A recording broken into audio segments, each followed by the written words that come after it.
Okay, so let me log in Canvas.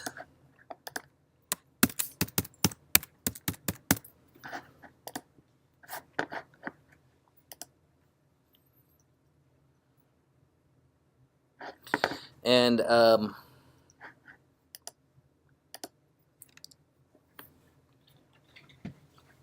so again, there's a bunch of things down here at the very last. November 7th is this week.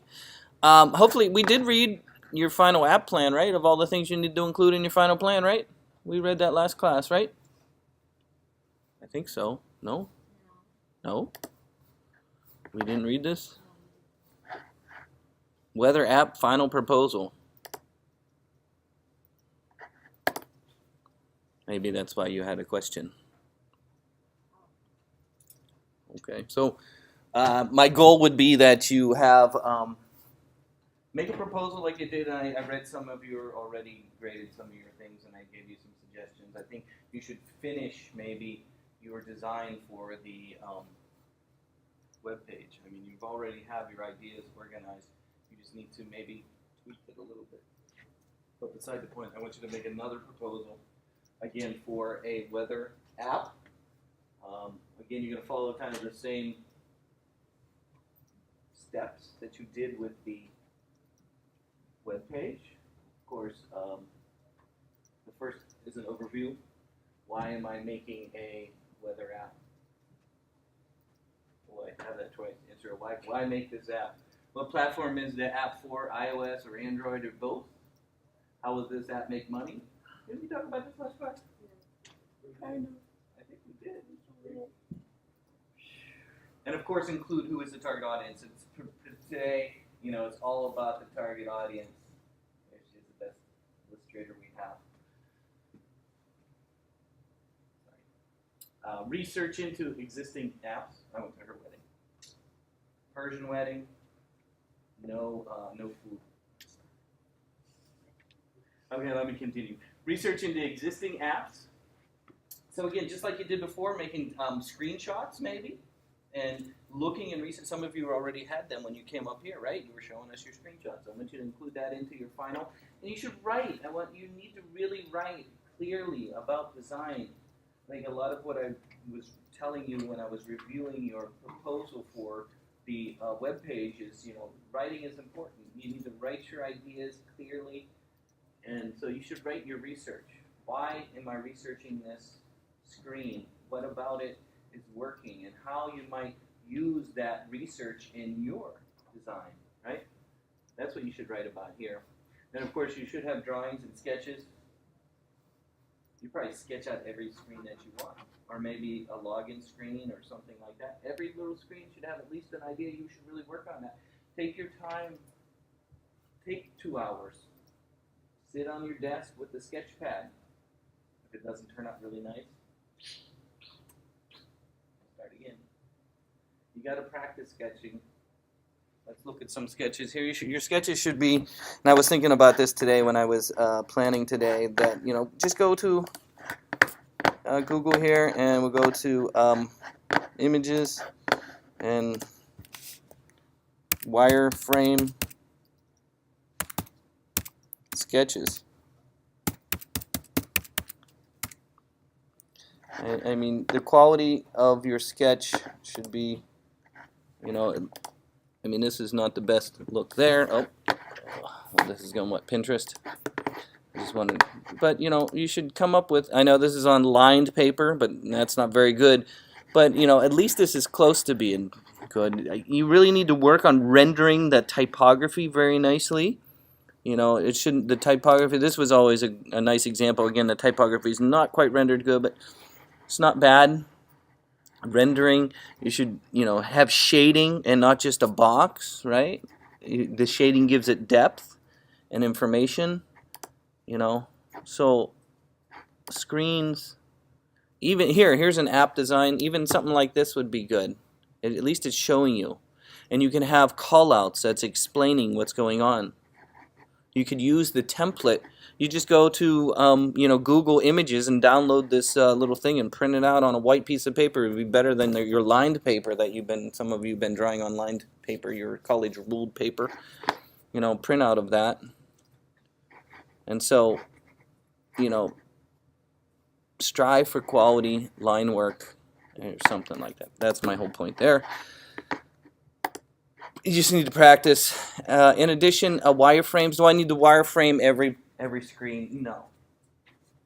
What I would wireframe, kind of the black and white wireframe, even digitally, not just drawing, is the main screen, right? What would be the temperature screen or the current screen, and then maybe what would be a forecast screen, you know, or maybe if I have a video screen. But if, let's say, you know, you don't need to wireframe every screen that is similar, right? But what I would do though is I would make a color comp of almost every screen.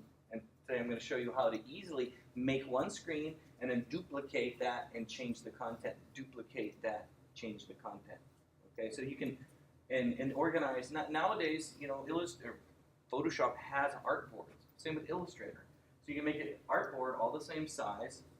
You can make all the art and then have that in the same artboard folder, because when you make an artboard, it makes a folder, and I'll record all that today when I'm doing it. And you can then duplicate that content to another artboard and then just change the content. So everything is lined right, colors are just maybe need to be changed a little bit. I'll show you how to download things and include them. So I want you to make color comps of your screen, and maybe you just describe how they animate. I would like to do, when I come back after Thanksgiving, do a prototype. So it'd be a goal for you to have your color screens designed by then. What a great day. I remember one Thanksgiving I spent 4 days making an animation over Thanksgiving one year. And it was, it's online, maybe I'll show it to you. But you know, I spent a whole Thanksgiving one year, and it took me 4 days to make an animation. And that was back when I was teaching 3D animation. But you know, working hard over the holidays is a great idea. You know, watch football, I guess. So think about that. Again, we want to try and make a prototype when I come back, like around December 5th. And then maybe test it with other people in class, test it with your family, and see what they think. How about that for a goal? Feel confident? I feel confident. In you. We'll try. That's all I asked you to do is try. Here's one from a previous class. Did we look at this one? This one. It's not very good, but it was a sample I found. They give an overview. They didn't do very good research, but they did have an icon that designs for their app and some color scheme. Oh yeah, we looked at this last class, and here's the wireframe. So you get an idea. This was a couple years ago. So let's get to persona. So what I want you to include in your final project is a persona. What is a persona? Basically, a persona is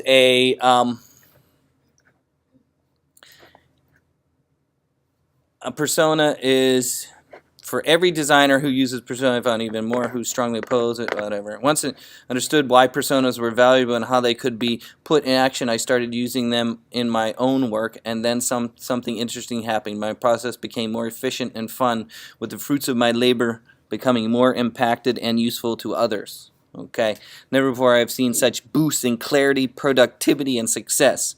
So why? What is a persona? A persona is a way to model, summarize, and communicate research about people who have been observed or researched in some way. A persona is depicted as a specific person, but not a real individual. Rather, is a synthesized from observation of many people. Now, you know, I know we're not really observing, but you could observe somebody using a web app or a weather app is what I meant. Is that what I want you to do is come up with a user, a persona, which says, you know, who is the person, include a fake picture. Don't use a celebrity, though. I often have some students sometimes, and they put, you know, like, you know, celebrities in there, Johnny Depp or something like that. It's just distracting. Okay, use just a fake photo of somebody and a name, and it talks a little bit about who they are, okay, and then it gives them why they would use. So what you should include in your persona: fake photo, fake name. Give them who they are. You can go with family, do the, you know, how old they are. They would be your target audience of who would use yours. Some of us talked about kids, maybe. Some of us talked about adults, maybe cat lovers. Who knows? I don't know. Whatever person you think would use it. Then you should give them a, you know, why they would use the product, and then user scenario would be how they would actually. So there's different ways of doing it. You can read here, but you should really have a part of the persona that explains how they would use the product. You know. Maybe even include how they found your app, right? How did they find their app? Maybe somebody told them about it. Hey, have you tried that Perfect Weather app? Raskoff Weather. Raskoff Weather. Maybe they, so maybe how they found it, they downloaded it. You know, what do they see first? Do they have the login screen, or does it tell them that they have to connect to their location? Once they connect to the location, what do they see on the screen? What do they want to see? What if they click on, you know, and how they would go through your app? So, write that. You should have a 3. For years, I've been making students do 3. I have 3. Because 3 is a good round. You know, it could be, you know, adults and maybe even teenagers. You know, it depends on who your audience is, right? I'll give you more samples of what other students have done. That was just the one I found. I have several examples.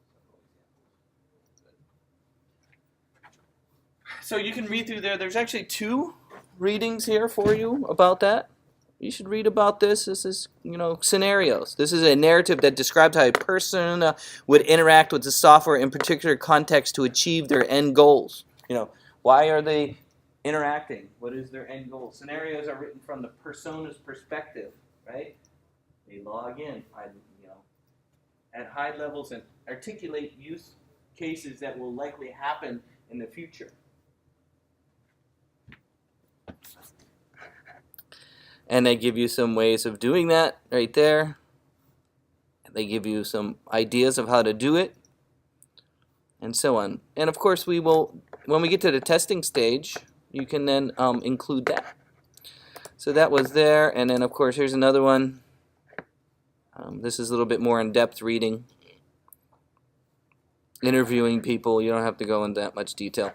And if you want, Facebook is constantly testing. I get their emails. Does anybody get a testing email from Facebook? Right? They say, hey, you want to be a tester?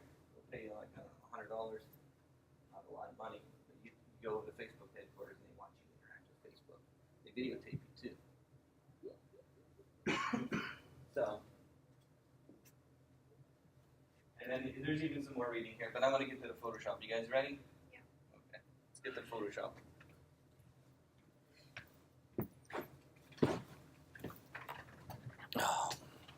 So let me stop this video. We'll call this number 1.